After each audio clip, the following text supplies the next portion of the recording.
मेरा नाम है संगीता दुबे अर्चना।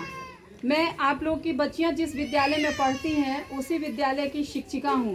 मैं गृह विज्ञान पढ़ाती हूं और मैं +2 की शिक्षिका हूं। आपकी बच्चियों ने बताया होगा मेरे विषय में। यहाँ पे आप लोगों से मिलने का मकसद मेरा सिर्फ इतना ही है कि आप लोगों का, जब हम लोग पेरेंट्स टीचरों को आके बताते हैं ना कि जब मीटिंग है बुलाया गया है, लेकिन आप लोग नहीं आती हैं। कभी कभार जेंट्स आते हैं तो जेंट्स से कुछ वार्तालाप हम लोगों की होती है, उतनी अच्छे से नहीं हो पाती है। मेरे विचार से, मैं महिला हूँ इसलिए मैं चाहती हूँ कि महिलाओं को संबोधित इसलिए कर रही हूँ, आप लोगों से बात इसलिए कर रही हूँ कि एक घर को महिला चलाती है और महिला ही बच्चियों के विषय में ज़्यादा जानकारी हासिल करती हैं। आप लोग बच्चों को रेगुलर स्कूल भेजा कीजिए।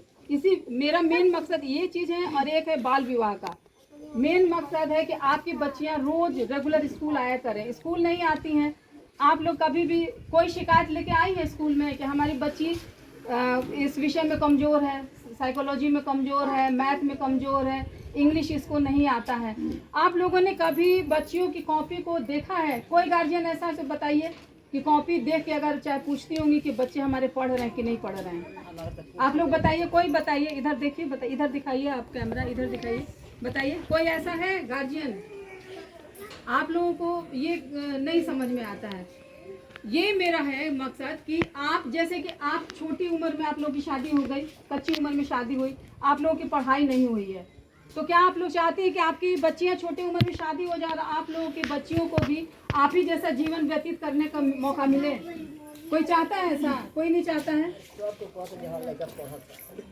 हाँ, तो कहता लो ना कि लड़का पढ़ रहा है, लेकिन लड़का पढ़ रहा है, आप पढ़ी लिखी नहीं है, इसीलिए आपको समझ में आता है कि बच्चे कहते हैं कि लड़का पढ़ रहा है और बच्चियां क्या पढ़ रही है नहीं पढ़ रही है आपको नहीं पता है। आप आज पढ़ी लिखी रहती तो बच्चों की कॉपी पलट के देखती ना कि बच्चे पढ़ रहे हैं कि नहीं पढ़ रहे हैं। तो मैं यही कहने आई हूँ कि आप अपनी बच्चियों का एडमिशन आप करवाती हैं तो बच्चियाँ रोज जाएंगी तो उनको फायदा होगा। टीचर्स देखिए, हमारे यहाँ शिक्षकों की कमी नहीं है, हमारे यहाँ हर विषय के शिक्षक हैं। आप बच्चियों से पूछिए उठा के। अच्छा बेटा आप उठिए, बताइए आपके यहाँ क्या सारे शिक्षक हैं? क्या क्या विषय? आप साइंस के स्टूडेंट हैं? हाँ। आप बताइए कौन कौन से शिक्षक हैं आपके स्कूल में? मैथ के हैं, फिजिक्स हैं, केमिस्ट्री की हैं और इंग्लिश के हैं और हिंदी के बायो के हैं। हाँ, सब है। बैठिए। आप लोग आर्ट्स की हैं? आप उठिए, बताइए सारे विषय के शिक्षक हैं आपके यहाँ? हाँ। है ना सारे? आपका विषय क्या क्या है? हिंदी, इंग्लिश, ज्योग्राफी, हिस्ट्री और सोशलॉजी। ठीक है, बैठिए। जैसे बच्चियों ने बताया, ये बच्चियां जो बताती हैं आप लोग जानती हैं। आप लोग पढ़ी लिखी नहीं है इसलिए नहीं जानती हैं। आज ये बच्चियां इंटर में चली आई हैं। घर की गार्जियन जो है वही अगर बच्चे को रोकते हैं कि नहीं आज मेरी तबीयत ठीक नहीं है, आज तुम नहीं जाओगी तो क्या हो जाएगा, एक दिन नहीं जाओगी तो क्या होगा, लेकिन एक दिन अगर नहीं जाती हैं उससे बहुत नुकसान होता है। आप लोग जैसे कि कोई चीज़ नहीं मिला, साइकिल का पैसा आता है, पोशाक का पैसा आता है, नैपकिन का पैसा आता है, सारे पैसे आते हैं, लेकिन गार्जियन जाके ये शिकायत करते हैं कि बच्चों को मेरे पैसे नहीं आए, अकाउंट है हमारा, सुनिए ना हमारे यहाँ के पैसा नहीं किया है, हमारे लड़कियों का पैसा काहे नहीं किया नहीं बोलता है लोग ना। लेकिन कोई ये शिकायत नहीं करता है कि हमार लड़किया के हिसाब में कमजोर दिया तनी रहुआ पढ़ा दे। कोई कहता है ये चीज? कोई नहीं कहता है। इस चीज को कोई नहीं बोलता है कि तनी हमार लड़किया जीव विज्ञान में कमजोर दिया रहुआ तनी ध्यान दे, वो पढ़त नहीं है, वो कहने वाला कोई नहीं है, कोई नहीं कहता इस चीज को। लेकिन मुझे आज तक अफसोस इसी बात का होता है कि कोई ये नहीं कहता है कि हमारे बच्ची के पढ़े में कमजोर दिया तनी रहुआ ध्यान दे। देना चाहिए ध्यान, लेकिन हर आदमी को ये लगता है। स्कीम बहुत सारे हैं हमारे यहाँ। जो लड़कियां अगर मैट्रिक फर्स्ट डिवीजन से पास कर रही हैं, अनुसूचित जाति, अनुसूचित जनजाति, चाहे जनरल में भी है, उन लोगों के सबके लिए पैसा है, रुपए सबके लिए 10,000, 15,000, 25,000। इंटर में जो लड़कियां फर्स्ट डिवीजन से पास कर रही हैं उन लोग को 25,000 मिलता है। और बहुत सारी स्कीम है। अगर इंटर में लड़कियां अगर खुद से, ये पोर्टल है हम लोगों का स्कूल का, बिहार सरकार का पोर्टल है, उस पर आप जाएंगे, उसको खोल के फॉर्म भरती हैं तो उनको 25,000, 50,000 तक का पैसा मिलता है।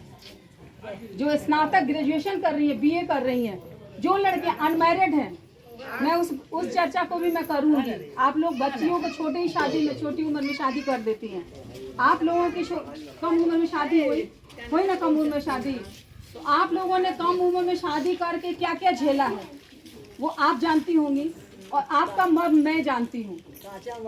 तो कच्ची उम्र में अगर शादी होती है, आप यहाँ पे मैं बाल विवाह के बारे में बात करूंगी। स्कूल की बात तो हो गई। आप लोग का 75% बच्चियों का 75% जब तक उपस्थिति नहीं होगी तब तक कोई चीज़ें आप लोगों का जो लाभ मिलता है बच्चों को, मैंने जैसे बताया 3000 साइकिल के लिए मिलता है, 300 रुपया नैपकिन के लिए मिलता है और पोशाक के लिए 1000 रुपया मिलता है।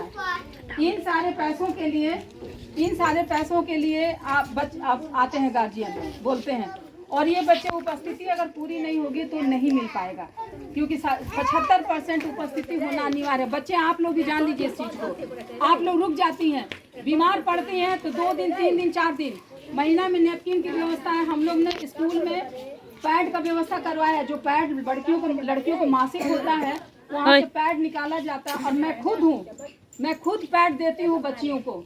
तबीयत ठीक नहीं, खाली बहाना ना बनाए इसलिए। अब तो मशीन लगवा दिया है, मैंने मशीन लगा है यहाँ पे।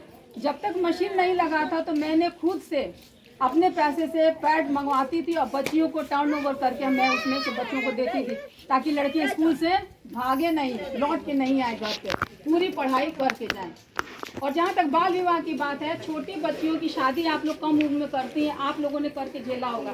कम उम्र में शादी होती है, कम उम्र में बच्चे होते हैं, शरीर उस लायक तैयार नहीं रहता है, विभिन्न प्रकार की बीमारियों से औरतें ग्रसित हो जाती हैं, विभिन्न प्रकार की बीमारियों से ग्रसित होती हैं।